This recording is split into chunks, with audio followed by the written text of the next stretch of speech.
নমস্কার, দেখছেন fast news. আমি নিহার রয়েছি আপনাদের সাথে। এই মুহূর্তে যে খবর নিয়ে উপস্থিত হয়েছি, বিহারে একটা অদ্ভুত প্রেক্ষাপট তৈরি হয়েছে।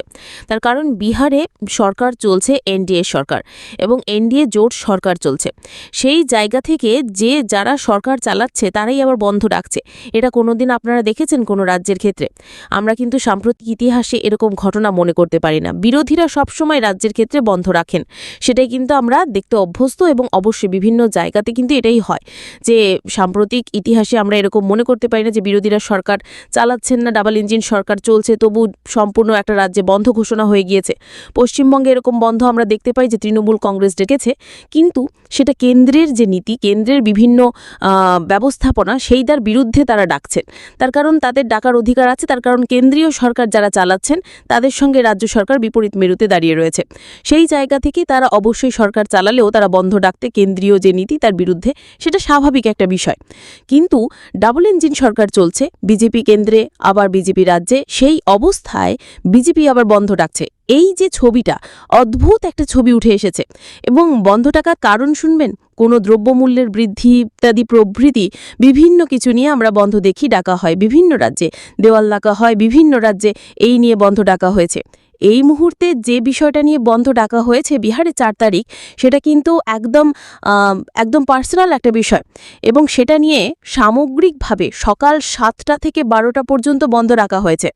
যে প্রধানমন্ত্রী নরেন্দ্র মোদীর মাকে গালাগালি করাচ্ছে কংগ্রেসিরা এবং তার সঙ্গে আরজেডি পার্টি, এবং সেই জায়গা থেকে তার যে ইফেক্টটা, সেইটা স্বরূপ একদম বিহারে এই মুহূর্তে জেডিইউ দল এবং তার সঙ্গে নীতিশ কুমারের সরকার, বিজেপির সরকার, তারা সবাই মিলে বন্ধ ডেকে দিল।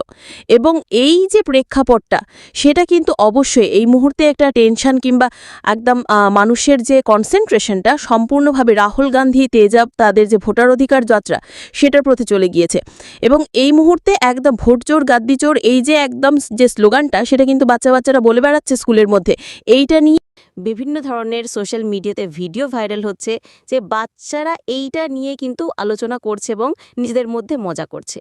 সেই যে প্রেক্ষাপটটা, সেই যে পরিস্থিতিটা, সেটা থেকে মানুষকে কোথাও ধ্যান সরানোর জন্য একদম প্রধানমন্ত্রীর মাকে গালি দিয়েছে কংগ্রেসের স্টেজ থেকে কেউ, সেই জায়গা থেকে সেইটার প্রতিবাদে একদম বিজেপি ডাবল ইঞ্জিন সরকার রাজ্যে বন্ধ করে দিল। এবং বন্ধ করে দিল কি? দোকান বাজার বন্ধ থাকবে, যেটা দোকান বাজার বন্ধ থাকবে, বাস ট্রাম বন্ধ থাকবে, এবং সম্পূর্ণভাবে তারা জানান দিতে চাইছে রাজ্যের মানুষকে যে প্রধানমন্ত্রীর অপমান করেছে কংগ্রেসেরা। এটা কি প্রেক্ষাপট, সেইটা নিয়েই অবশ্যই আজকের এই বিস্তারিত প্রতিবেদন। শেষ অবধি দেখুন কেন করতে চাইছে এই মুহূর্তে এই বন্ধটা, এবং সেটার মূল জায়গাটা কি, সেটা কতটা এফেক্টিভ পড়বে বিহার ভোটের আগে। সমস্তটাই বলবো আপনাদের। তার আগে অবশ্যই ফার্স্ট নিউজ ইউটিউব চ্যানেলটিকে সাবস্ক্রাইব করবেন। এই ভিডিও দেখুন শেষ অবধি, স্কিপ না করে। আপনারা অবশ্যই ওয়াকিবহল যে এই মুহূর্তে 15 দিন ব্যাপী যে যাত্রাটা রাহুল গান্ধী করলেন বিহারে, ভোটার অধিকার যাত্রা, যেটা নাম দিয়ে দেওয়া হয়েছিল, এবং সেই যাত্রাটার মাধ্যমে কিন্তু অবশ্যই রাহুল গান্ধীর যে চর্চাটা, সেটা কয়েক গুণ বেড়ে গিয়েছে। পপুলারিটি যে রাহুল গান্ধী, তেজস্বী রাসবা, সেটা কয়েক গুণ বেড়ে গিয়েছে। এবং সেই প্রেক্ষিতে দাঁড়িয়েই কিন্তু এই মুহূর্তে কোথাও গিয়ে বিজেপি কোনো মতেই হালে পানি পাচ্ছে না, এবং তার সঙ্গে জেডিইউ, নীতিশ কুমার, তাদের যে জনপ্রিয়তা, সেটা তো অবশ্যই আমরা জানি যে একদম তলানিতে গিয়ে ঠেকেছে। সেই জায়গা থেকেই বিহারে ভোট লড়তেই হবে। ইতিমধ্যে আপনাদের খবর আমরা জানিয়েছি যে বিহারে কিন্তু সিট শেয়ারিং রেশিওটা নিয়ে নিজেদের মধ্যে মারামারি লেগে গিয়েছে এবং অশান্তি লেগে গিয়েছে। অমিত শাহ কন্ট্রোল করতে পারছেন না। জিতন মাঝি, যাদের দলকে অলরেডি 10টা সিট দেওয়া হয়েছে, তারাও 40টা সিট চাইছেন। চিরাগ পাসওয়ানের দল, যাদেরকে 40টা সিট দেওয়া হয়েছে, যেদিকে 20টা সিট দেওয়া হয়েছে, তারা 100টা সিট চাইছেন। অন্যদিকে কোনো মতেই কিন্তু হাতছাড়া করতে পারবেন না অমিত শাহ, জেডিইউ অর্থাৎ নীতিশ কুমারকে। নীতিশ কুমারের 12 জন সাংসদ, তারা কিন্তু রীতিমতন বাঁচিয়ে রেখেছি অমিত শাহ এবং মোদির যে সরকার, সেটাকে সেন্ট্রালে। সুতরাং কোনো মতেই কিন্তু এই মুহূর্তে নীতিশ কুমারকে চটানো যাবে না, এবং নীতিশ কুমারকে চটাবেন না বলে কিন্তু বিজেপি 102খানা আসন ছেড়েছে নীতিশ কুমারকে, তেমনই কিন্তু খবর উঠে আসছে। অন্যদিকে এই মুহূর্তে জিতেন রাম মাঝি এবং চিরাগ পাসওয়ান একদম ছেড়ে চলে যেতে পারেন, তেমন একটা প্রেক্ষাপট তৈরি হয়েছে। সেই সময় একদম দাঁড়িয়ে এই যে নড়বড়ে অবস্থা, সেটাকে খানিকটা একদম স্পর্শকাতর অবস্থা থেকে বাঁচানোর জন্য বা প্রলেপ দেওয়ার জন্য কিন্তু এই মুহূর্তে একটা বিহারে বন্ধ ডেকে দিল সরকার পক্ষই। এবং সরকার পক্ষ বন্ধ রাখার কারণটা হিসেবে দেয়াল লিখন কি করছে, এটি এখন বিস্তারিত একটা জল্পনা যে দেয়াল লিখনটা এই মুহূর্তে কি হচ্ছে, বন্ধ হলে তো সেটাকে সফল করানোর জন্য বিভিন্ন পলিটিক্যাল পার্টি দেয়াল লিখন করে। সেক্ষেত্রে কি দেয়াল লিখন করছে তারা? যে প্রধানমন্ত্রী নরেন্দ্র মোদীর মাকে কংগ্রেস এর গালাগাল দিয়েছে সেটা অবশ্যই অনুচিত, সেটা তীব্র নিন্দা আমরা প্রথম দিন থেকেই করছি। কোনো মহিলাকেই রাজনৈতিক মঞ্চ থেকে গালাগাল দেওয়া উচিত নয়, সেটা যে পক্ষই দিক না কেন সেটা নিন্দার যোগ্য, সেটা সম্বন্ধে মেখে মেখে বলার কোনো জায়গায় নেই। কিন্তু এই ঘটনার প্রতিবাদে সাধারণ মানুষ, তাদেরকে বাধ্য করাকে তাদের দোকান বন্ধ করে দিতে হবে, তাদেরকে বাধ্য করাকে তাদের যে বাস ট্রাম কিংবা তাদের যে স্কুল কলেজ সেটা বন্ধ রাখতে হবে। এই বিষয়টা কিভাবে সাপোর্ট করবে এই মুহূর্তে বিহারের মানুষ?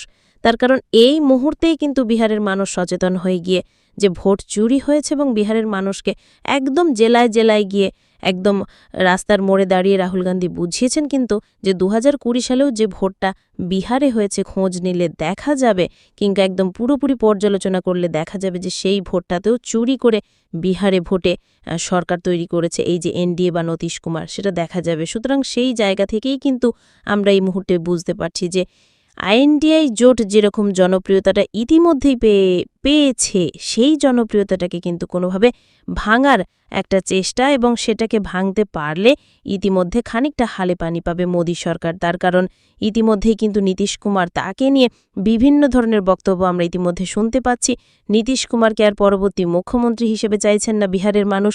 চিরাগ পাসওয়ানের জামাইবাবু তিনিই নিজে বলে দিয়েছেন যে এই মুহূর্তে বিহারের মানুষ আর নীতিশ কুমারকে চাইছে না, চিরাগ পাসওয়ানকে চাইছে। সেটা বলছে কে? বিজেপির শরিক দলের একজন এমপি। সুতরাং বুঝতেই পারছেন যে রীতিমতো নিজেদের মধ্যে অন্তর্কলহ যেমন রয়েছে এনডিএ সরকারের মধ্যে, ঠিক তেমনভাবেই কিন্তু আইএনডিআই এর জোট যেভাবে একদম লাগাতার 15 দিন ব্যাপী তাদের যে প্রচারটা সেটা করলো এবং বিহারে ভোটার অধিকার যাত্রা এবং এসআইআর তার বিরুদ্ধে যেভাবে স্লোগানিং হলো, যেভাবে মানুষ, সচেতন মানুষ একদম রাস্তায় নেমে পড়লেন, রাহুল গান্ধীর সঙ্গে স্পন্টেনিয়াসলি হাঁটলেন, তারা একদম হাত মেলালেন, প্রত্যেকটা জনসভায় উপচে পড়েছিল অন্ধকার, লোডশেডিং, তার মধ্যেও কিন্তু আমরা দেখতে পেয়েছি যে রাহুল গান্ধীর সঙ্গে হাত মেলানোর জন্য মানুষ ছুটে এসেছেন। পূর্ণিয়া থেকে শুরু করে পাটনায় প্রত্যেকটা জায়গাতেই কিন্তু আমরা দেখেছি রাহুল গান্ধীর যে রোড শো এবং প্রত্যেকটা যে বাইক র্যালি, প্রত্যেকটাই কিন্তু প্রতিদিন আমরা দেখেছি উপচে পড়েছে মানুষ। সেখানে প্রিয়াঙ্কা গান্ধী যুক্ত হয়েছিলেন, সেখানে রাহুল গান্ধী তো ছিলেনই, সেখানে অখিলেশ যাদব ছিলেন, সেখানে আমরা দেখতে পেয়েছি এমকে স্টলিন এসেছিলেন, সেখানে তৃণমূল কংগ্রেসের যে ইউসুফ পাঠান তিনি গিয়েছিলেন, সেখানে এসেছিলেন কিন্তু শিবসেনার পক্ষ থেকে একজন নেতা, এবং তার পরবর্তীতে সুপ্রিয়া সলে তিনি শরদ পাওয়ারের পার্টি, সেখান থেকে এসেছিলেন। সুতরাং সামগ্রিক আইএনডিআই এ জোটের একটা একতাবদ্ধ ছবি প্রেজেন্ট করতে কিন্তু সমর্থ হয়েছেন রাহুল গান্ধী।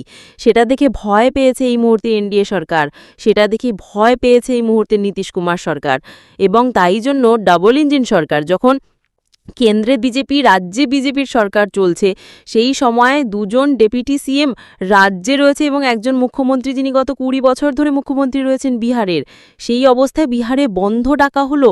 এটা কতটা এই মুহূর্তে এফেক্ট ফেলবে ভোটের ক্ষেত্রে, কতটা ঠিক সাহায্য করবে এই মুহূর্তে এসআইআর ঘটে যাওয়ার পর, যারাই বাছাই হটে যাওয়ার পর বিহারের মানুষ কি অতটাই বোকা যে ব্যালট বক্সে সেটার প্রতিশোধ দেবে না? একটা মাত্র ভোট, একটা মাত্র বন্ধ ডেকে সম্পূর্ণ বিষয়টাকে ঘুরিয়ে দেওয়া যাবে, ভোট চুরির বিষয়টা, এসআইআর এর বিষয়গুলো। আপনারা কি মনে করেন অবশ্যই কমেন্ট বক্সে কমেন্ট করুন। দেখতে থাকুন ফার্স্ট নিউজ। অবশ্যই ফার্স্ট নিউজ ইউটিউব চ্যানেলটিকে সাবস্ক্রাইব করে দিন। ধন্যবাদ।